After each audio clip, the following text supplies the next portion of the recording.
ബാലഗോകുലം പരിപാടിക്കെത്തിയ പ്രായപൂർത്തിയാകാത്ത പെൺകുട്ടിയെ പീഡിപ്പിച്ച് ഗർഭിണിയാക്കിയ സംഭവത്തിൽ സജീവ ബി പ്രവർത്തകനും ബാലഗോകുലം കമ്മിറ്റി അംഗവുമായ യദു കൃഷ്ണയെ പോലീസ് റിമാൻഡ് ചെയ്തു. കോട്ടയം കുമരനെല്ലൂരിലാണ് ഈ സംഭവം നടന്നിരിക്കുന്നത്. കുമരനെല്ലൂരിലെ ബാലഗോകുലത്തിന്റെ സജീവ പ്രവർത്തകനാണ്, ബി.ജെ.പിയുടെ സജീവ പ്രവർത്തകനാണ്, ബാലഗോകുലത്തിന്റെ കമ്മിറ്റി അംഗം കൂടിയാണ് ഈ യദു കൃഷ്ണ. 2024 ഈ സംഭവം നടക്കുന്നത്. 2024 ജൂലൈ മാസത്തിൽ ബാലഗോകുലത്തിന്റെ പരിപാടിയൊക്കെ കഴിഞ്ഞതിന് ശേഷം മടങ്ങി വരുന്നതിനിടയിലാണ് ഇവിടെ ഉണ്ടായിരുന്ന ഒരു ക്ഷേത്രത്തിന്റെ സമീപത്ത് വെച്ച യദു കൃഷ്ണ ഈ പെൺകുട്ടിയെ തന്റെ ഇരുചക്ര വാഹനത്തിൽ കയറ്റിക്കൊണ്ട് തൊട്ടടുത്തുള്ള തന്റെ വീട്ടിൽ കൊണ്ടുപോയി പീഡനത്തിന് ഇരയാക്കുന്നത്.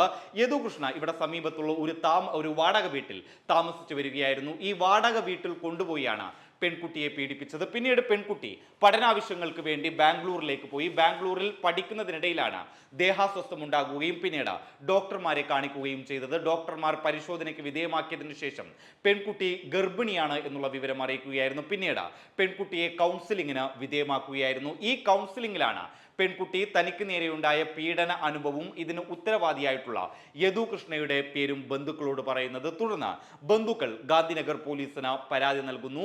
ഈ പരാതിയുടെ അടിസ്ഥാനത്തിൽ യദു കൃഷ്ണയെ ഗാന്ധിനഗർ പോലീസ് കസ്റ്റഡിയിലെടുക്കുകയും ചെയ്തു. ദേശാഭിമാനി എന്ന് പറയുന്ന പത്രമാണ് ഈ വാർത്ത റിപ്പോർട്ട് ചെയ്തിരിക്കുന്നത്. അതേസമയം സമൂഹ മാധ്യമങ്ങളിൽ വലിയ രീതിയിലുള്ള അഭിപ്രായങ്ങൾ ഇതേ തുടർന്ന് നടക്കുകയാണ്.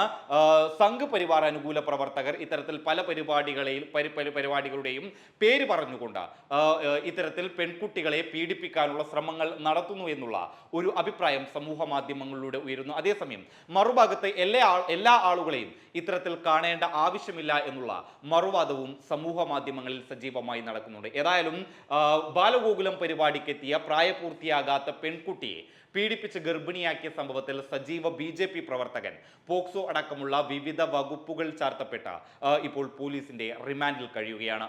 News desk public Kerala.